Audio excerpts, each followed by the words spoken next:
Otherwise, I could have a conversation myself, and that's boring. No, I don't think so. I think you've been lovely. We're 10 minutes in. We're 10 minutes in. This is it. For anyone just listening, these guys are dressed the exact same as well.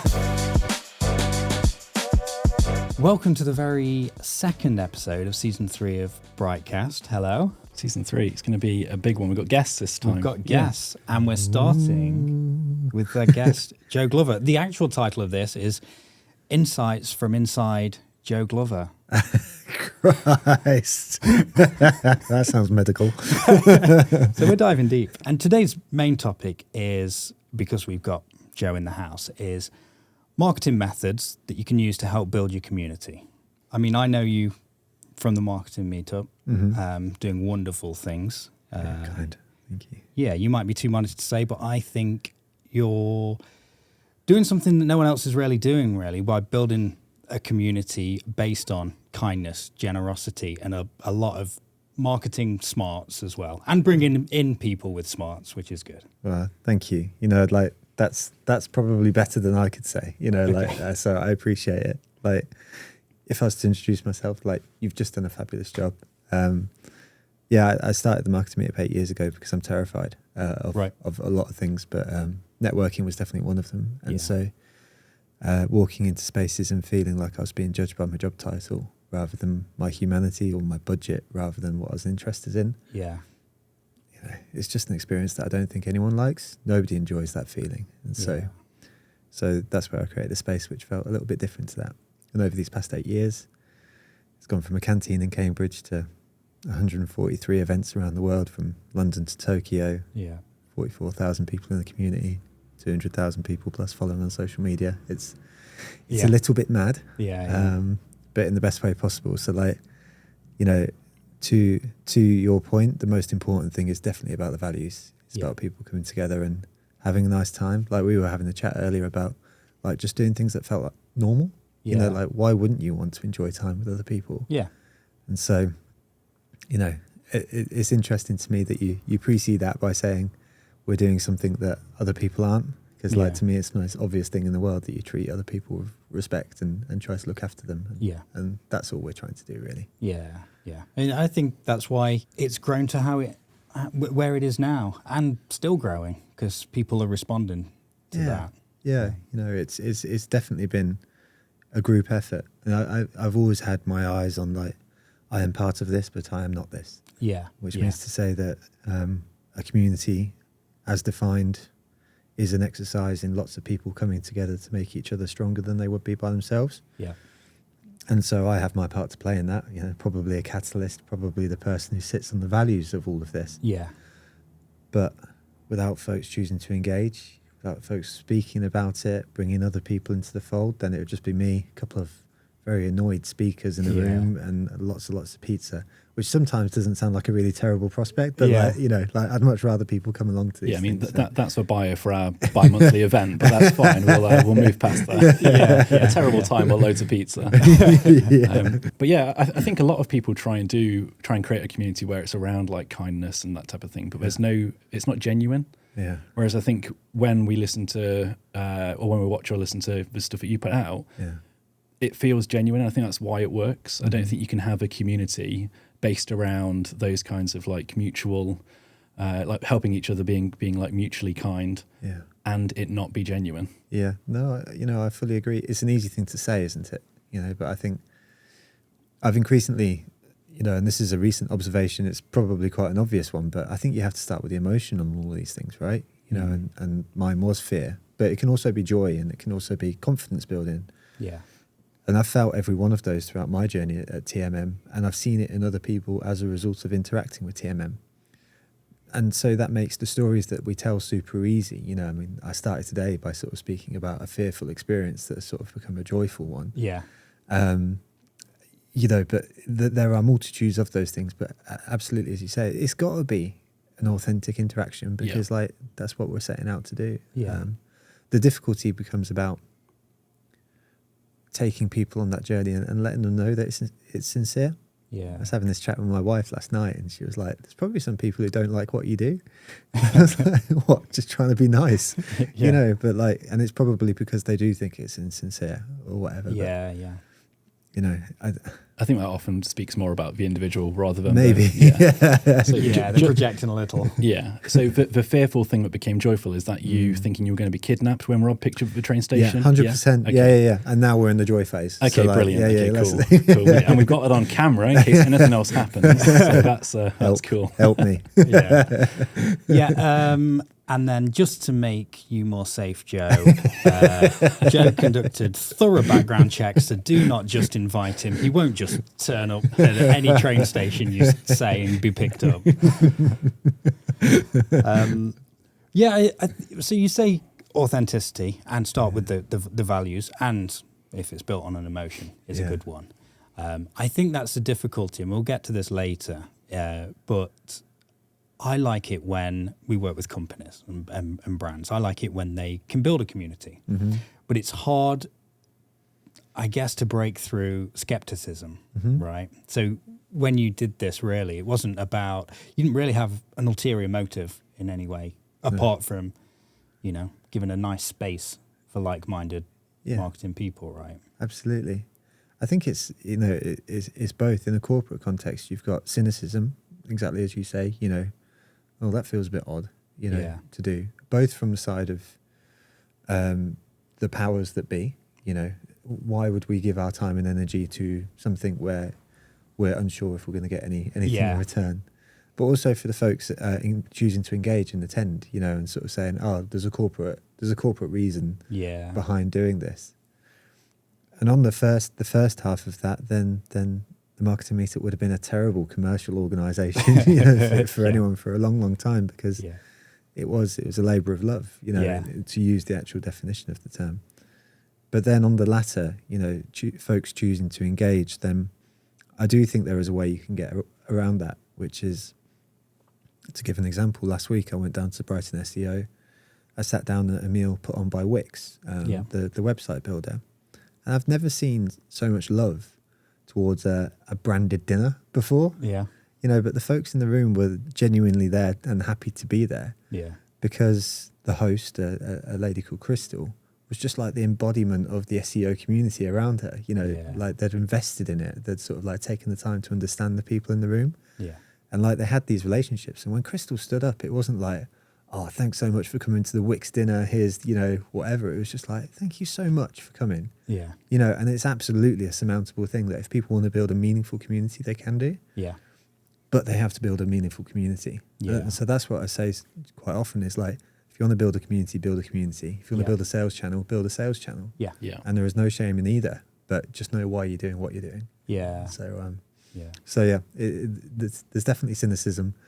It can be overcome. It can be a wonderful experience. It can also be a commercially interesting experience. Yeah.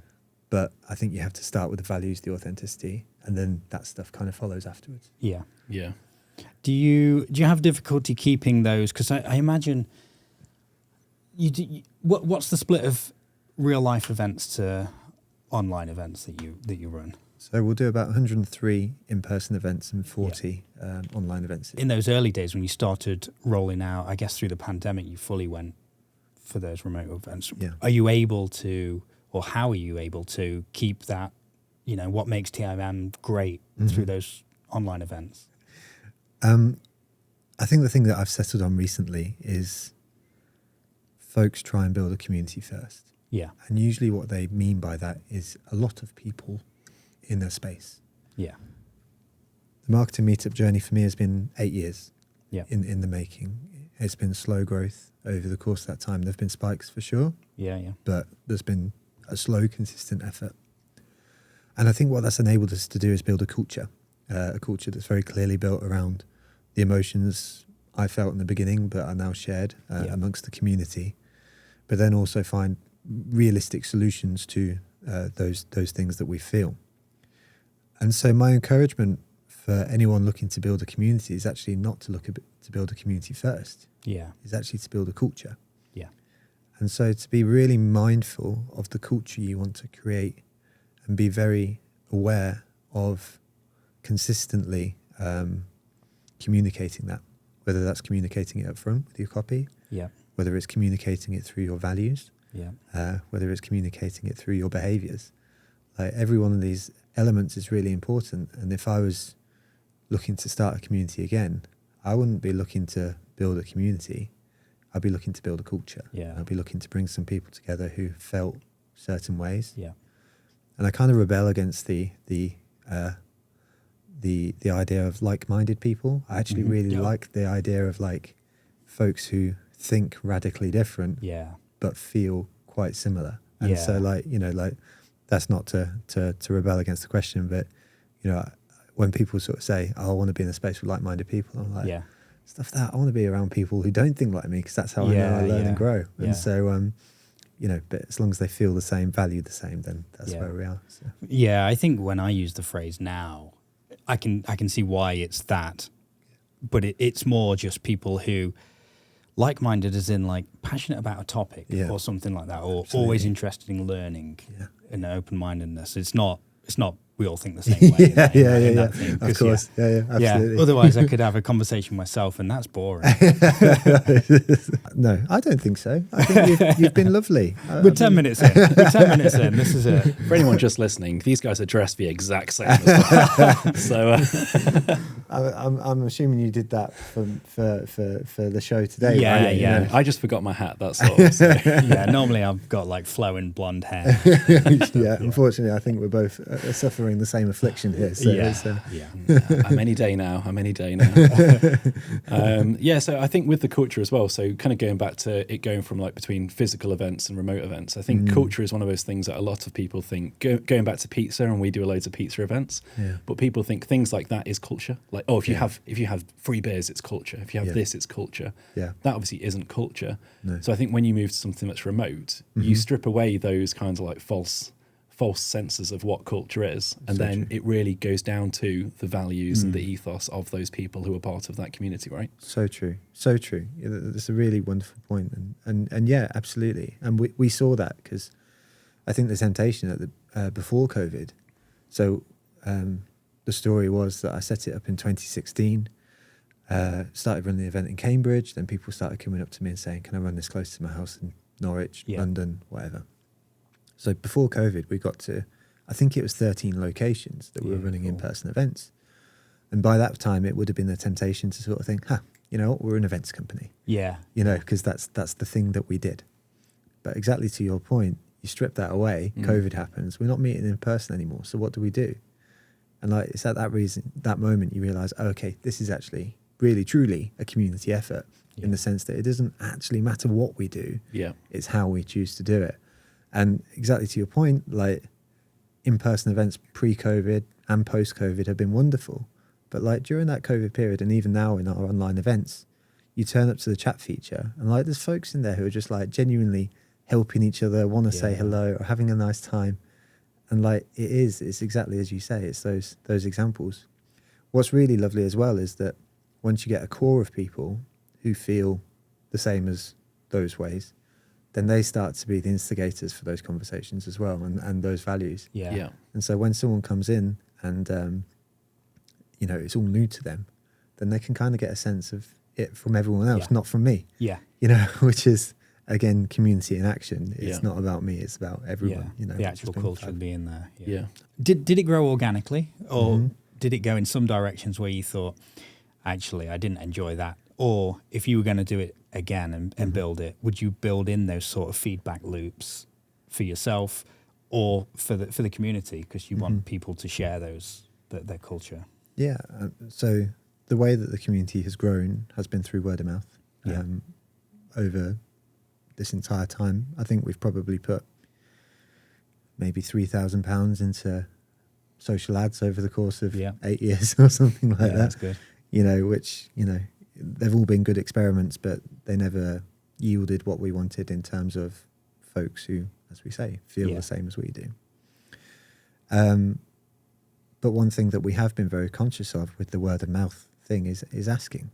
And as a marketing tactic thing, you can't control word of mouth. It's not like PPC, which you switch on and off.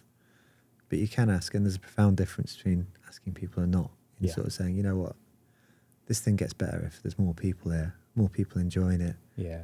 more people sharing the experience. And so it's actually for all of our benefit. If you wouldn't mind sharing, then please do, type of thing. Yeah.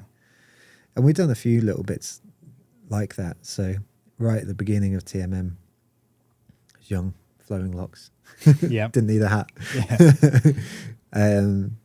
We handed out like little business cards to everyone that came to the event. Probably wouldn't do it anymore because we're trying to be a lot more eco-conscious as well. Yeah. But these little business cards, and on it just said, I think you will really, really, really, really, really, really, really, really like this, which is around the same time as Carly Rae Jepsen with her song. Banger. Banger. And we handed that out to everyone who came along. So say there were 75 people in the room. Yeah. And we gave 2 cards to everyone else in the room and sort of said, if you wouldn't mind, would you give this card to someone who you think should come along to the next event? Yeah. Yeah. And lo and behold, the next event had 120 people. Yeah. And so, those efforts at organic growth where folks who feel the same sort of come in the space and then find people who feel the same elsewhere who aren't part of it, there's definitely an active thing in that. And so to your question, if I was going to do it again, I'd be very clear on what the values are that I'd want people to exhibit in their behaviours and their words.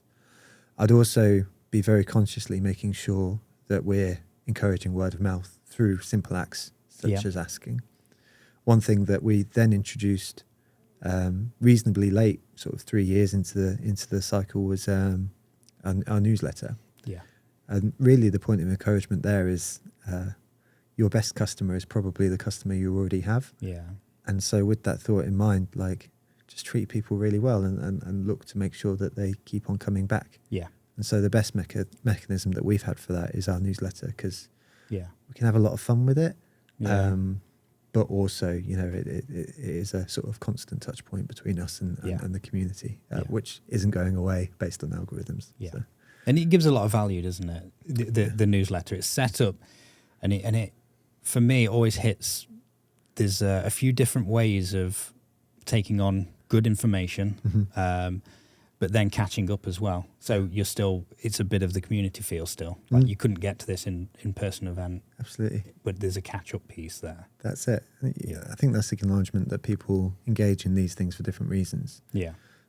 Quite a lot of people will come for the connection element, and that's probably why they come to the in-person events. Yeah. Other people want more educational pieces, and that's why they come to the webinars or the newsletter.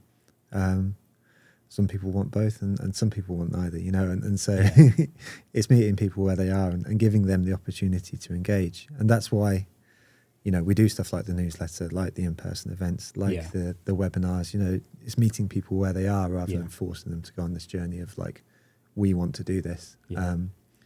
And what you'll find is that as a community leader, you'll have a core of people, say somewhere between, in our case, it's probably 1,000 people who are like the TMM, like we are part of the community. Yeah.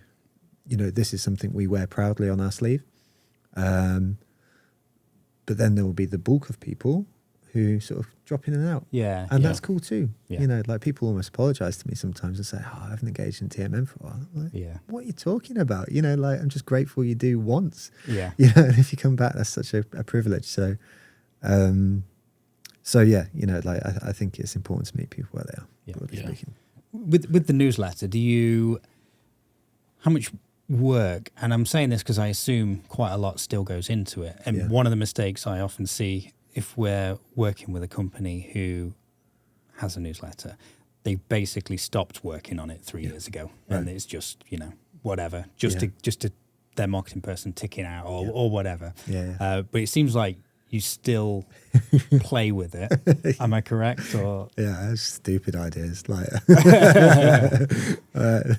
I don't know whether it's a good thing or not, but I think how I communicate best is through written word anyway. That's right. I'm not particularly wonderful as an orator or whatever. You're a cracking podcast guest. So. Yeah. You're so kind. But I enjoy the written word. That's how I engage best with the world, and so the newsletter is a place where I can play very happily. Yeah. And it's easy to find that flow, isn't it? Where you do start churning them out, you get a template made for you or whatever, and stuff like that. And I think that's good sometimes because folks can open it up and know what they're expecting. It makes it easy for the person putting it out That's it. to be consistent and make sure it goes out. Absolutely. And there is something, you're right, to be said for expectation. You're expecting what you receive. Yeah. That's it. But then there are those moments where you just have to subvert those expectations, you know, and so this week I sat on my sofa at home, and there is a templated email that goes out the morning of our webinar events, which goes out to the community and says, we're doing an event today. I mean, all the events that we put on are genuinely with the best of intentions that this is going to be useful. So it's not like this is going to be a thing to sell at you, but, this is a thing that I genuinely hope you'll enjoy. Yeah. But when you get a templated email like that enough, then you're going to start looking past it. And so the stupid idea, my dog was sat opposite me, was to, use a photo of him and sort of do it as if he was talking. And it was so silly, but in the email analytics, you see that that was the link that was clicked the most. And I think you just got to have fun with this. I know that not every brand has the space to do things like that off the cuff, or they need approvals, or it doesn't fit their tone of voice. And so I'm definitely not saying that every brand needs to be fun. Yeah. But as a life experience, we all put so much into our work and into our businesses. And if you're not enjoying it, it's a tough slog. And so, by the way, that got record unsubscribes, that email. Oh, did it? Yeah. But I'm kind of all right with that. Yeah. Because I loved it. And I'm not saying ignore your customers, but if you're willing to push the boat out a little bit, it's the type of stuff that gets people talking to. Yeah. And so you got to be able to do both. Yeah. It's in this world of iteration and derivation and stuff, being different with the dog thing. I mean, we're going to do it straight away. We're just going to copy it. The dog. So many people ask what app I use. I'm going to be very upset if I just see lots of talking dogs all over LinkedIn soon. No, we won't. We'll do cats. We'll do talking cats. We'll do cats. Yeah. We always ask, what's our version of this? Yeah. I think the point around you losing subscribers on it, but also getting record engagement on it as well. Yeah. I think that feeds into TMM being a genuine venture, because if you're being you, it's not you're putting stuff out that you think, okay, I think analytically, I think we'll get the most subscribers from this, even though it's not quite us or something like that. Yeah. And then even with the fact where you said about paid advertising, you can be genuine with advertising, obviously, but in doing what you're doing, where you're really sticking to word of mouth, stuff like that. I think again that just feeds into this kind of genuine ethos and vibe for Marketing Meetup. So the real test will be if you do it again. Were you scared by those unsubscribes? Yeah. Well, no. No. Yeah. So I remember being on LinkedIn one day, and I was just scrolling through. Someone happened to mention TMM in either their post or in a comment, and there was a chap who responded to that and said, the Marketing Meetup, whoever writes their emails makes my toes curl. And I was in a moment of strength. I'm not always in a moment of strength, but, there are definitely down moments, but in that moment I was feeling good. I was like, bloody hell, that's wicked. I hope I do make your toes curl, because you know what? I'm having a lot of fun. Yeah. And I genuinely feel like we're trying to help people. Yeah. If you don't want to engage with that, that's okay. Yeah. It's really fine. It's not forced upon you. It's just here. Yeah. And there are some people who choose to engage with it and like it. Yeah. And that's really nice. Yeah.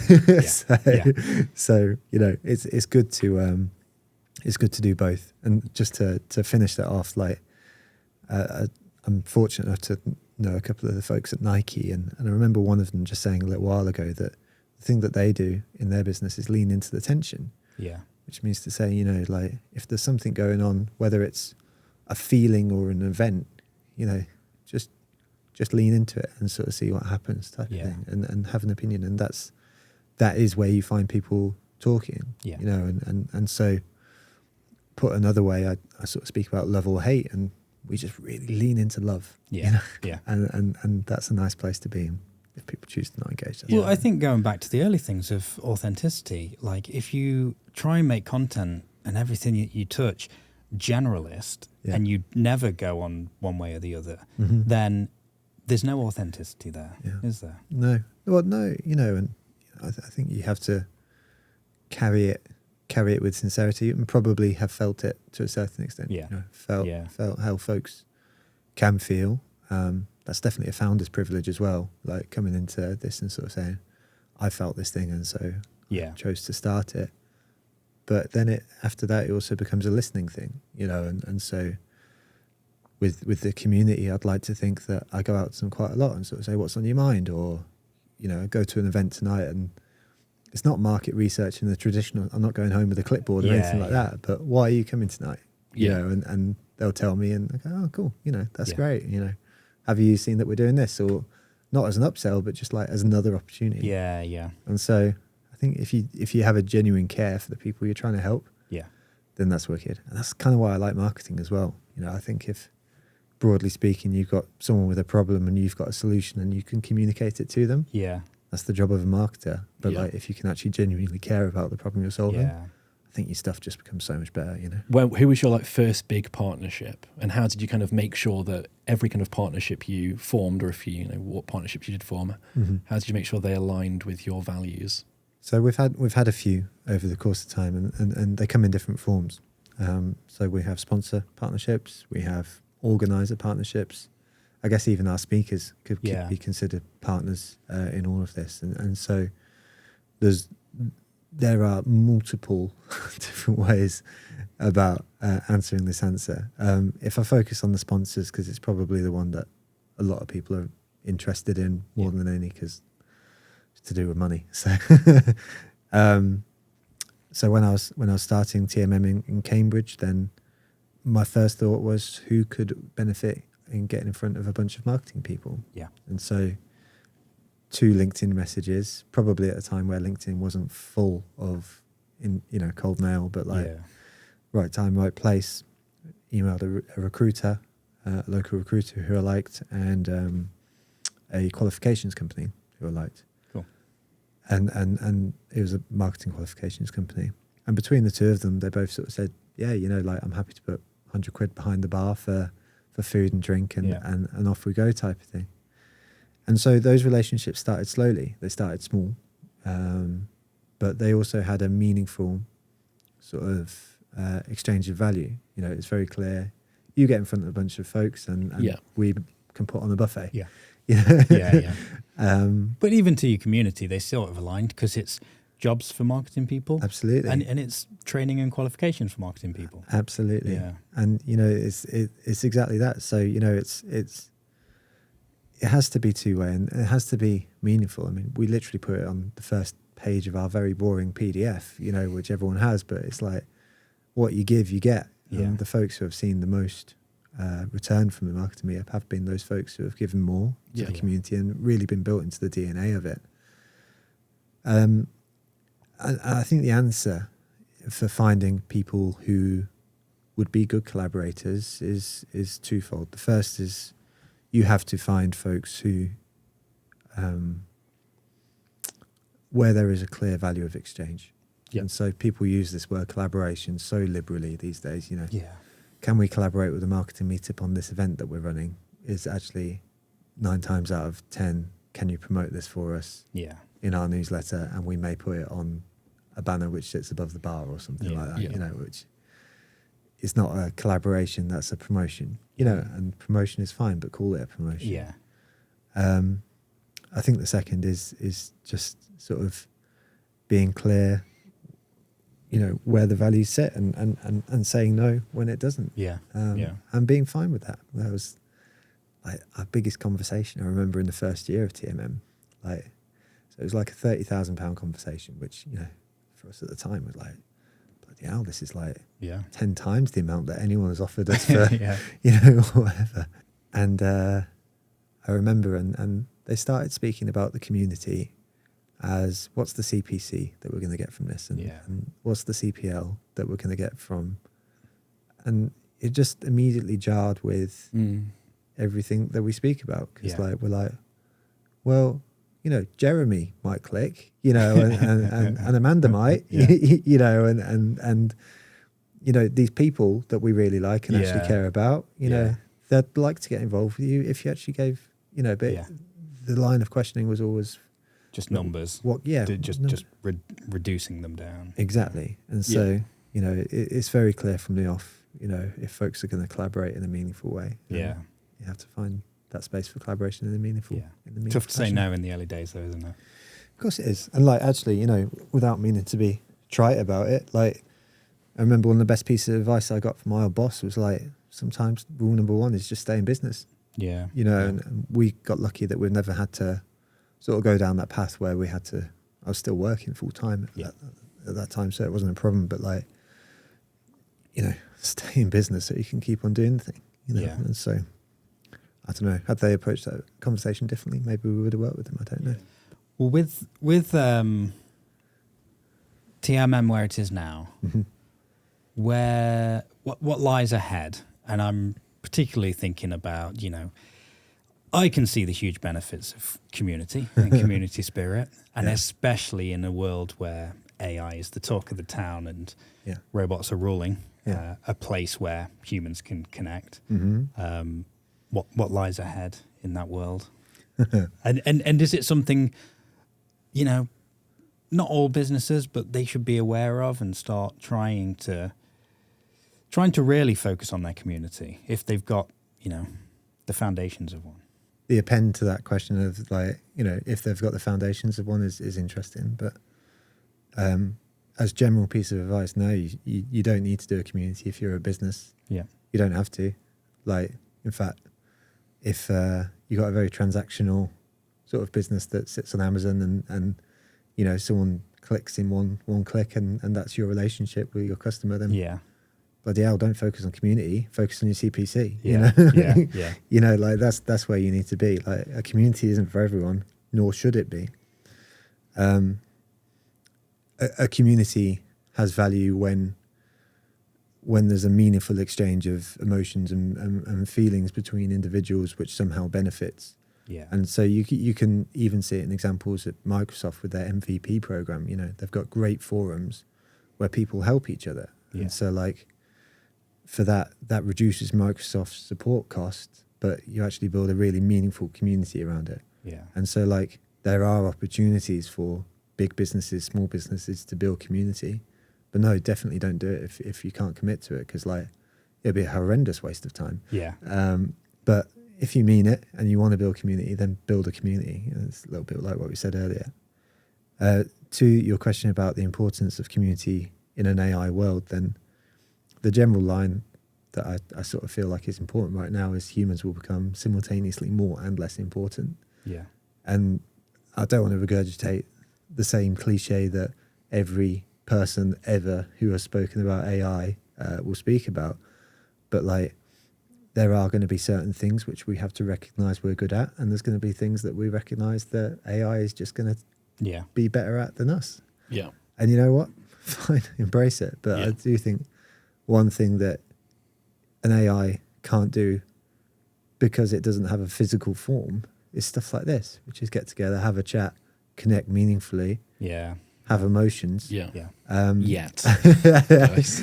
Well, like, seriously, I do think people are underplaying the potential of AI. I think I use ChatGPT regularly, and it not only takes out some of the meaningless tasks I do, it could actually outperform me on some of the meaningful stuff. Yeah.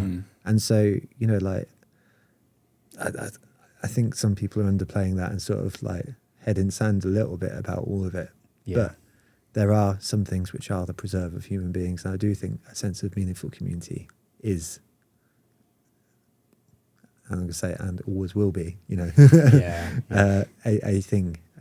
Jinx it. I know. Imagine just AI communities.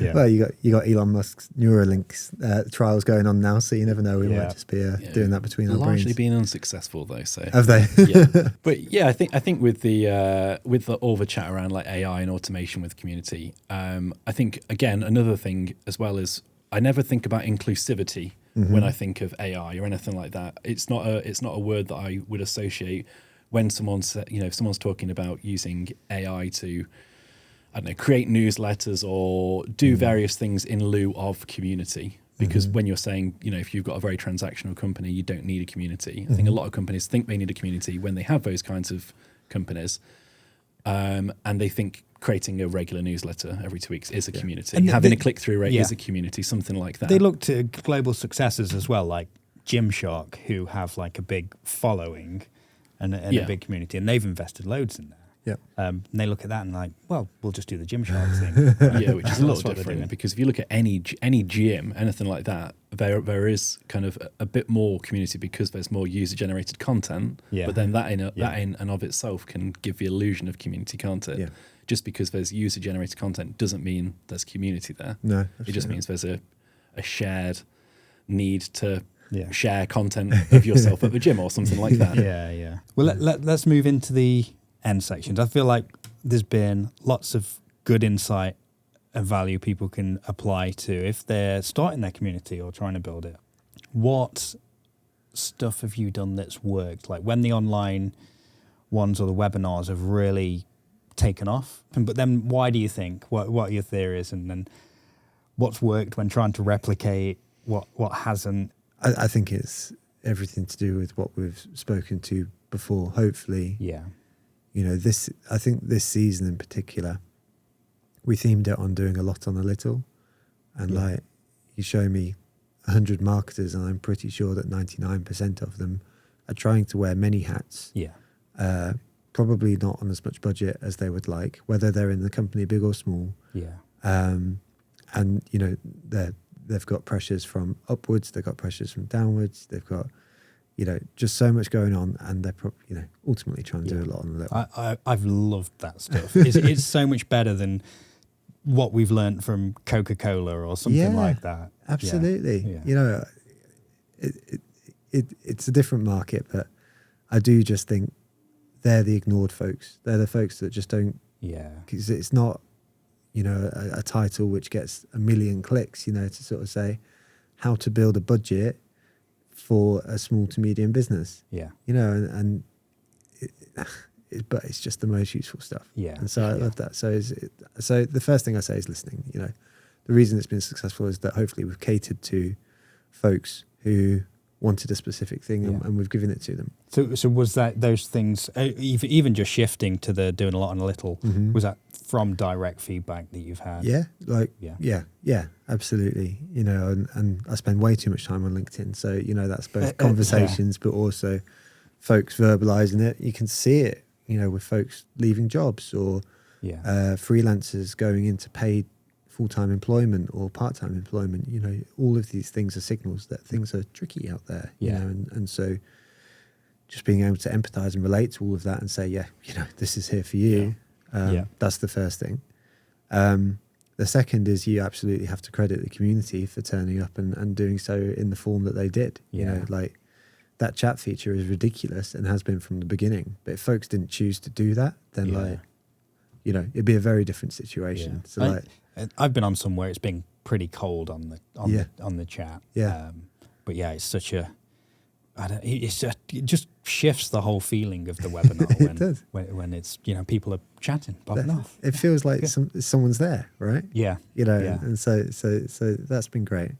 I think the third is smart marketing touch points. I'm not going to pat myself on the back too much, but like pre and post emails that look actually really good, and give folks the recording afterwards, and then turning that recording into social posts, into blogs, into podcasts.